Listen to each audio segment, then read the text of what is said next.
però la bruixa safranera? No ho sé. No ho sé si ho sé. Jo crec que una pregunta que algun dia podríem fer-nos és qui ens ha robat la fantasia i per què. No sé si seria una pregunta potser de mal gust. De fet, crec que és una pregunta de mal gust. És una presentació d'un llibre que parlarà de pessics de fantasia, no? Parlarà de l'amor a les paraules, parlarà de l'alegria, parlarà del poder de la imaginació, no? De la facultat que tenim les persones per a somiar i viure en la que tenim altres vides de protina. Però això no és la que toca, que diria aquell.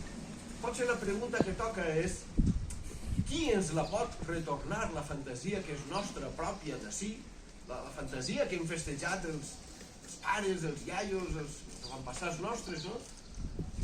La fantasia, com les paraules, no s'improvisa.